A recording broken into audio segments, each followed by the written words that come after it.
সম্মানিত উপস্থিতি পেয়ারা হাজিরি সবার প্রতি আমার সালাম, আসসালামু আলাইকুম ওয়া রাহমাতুল্লাহ।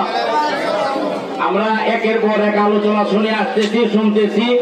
আজকে এখানে আসার একমাত্র একটা কারণ হলো এই বর্বরচিত হামলা যে ফিলিস্তিনি করতেছে, শুধু ইসরায়েল নয়, ইসরায়েলকে মদদ দিচ্ছে একমাত্র আমেরিকা।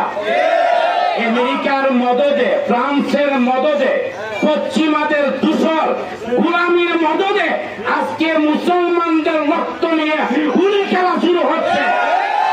সেই হুলি খেলাতে বাংলার কিছু ইহুদি দালাল তাদের সাথে সমর্থন দিতে চায়, কিন্তু আপনারা জেনে রাখেন ইহুদিদের কালো হাত, ইহুদিদের কালো হাত।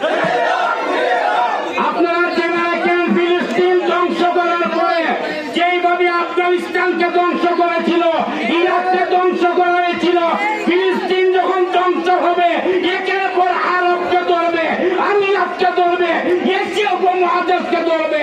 তারা হিটলারের দালাল, ইহুদিদের দালাল। হিটলারের যেই ব্রেন দিয়ে কাজ করেছিল সেই ব্রেন বর্তমানে আমেরিকার ডোনাল্ড ট্রাম্পের মাথায় ঢুকছে।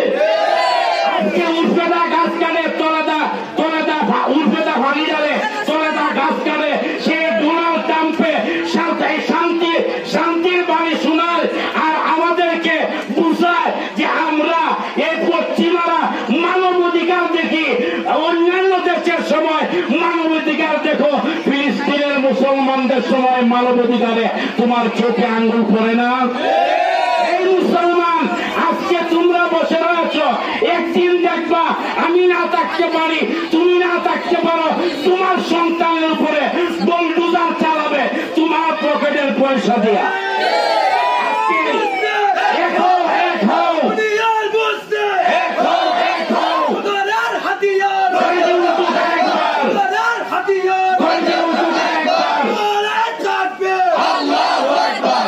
আমরা যদিও ফিলিস্তিন না যেতে পারি, আজকে এখানে দাঁড়াইয়া শপথ করতে চাই ইহুদিদের দালাল দেশকে আমাদের চেষ্টা করতে হবে। ইহুদিরা চায় মুসলমানের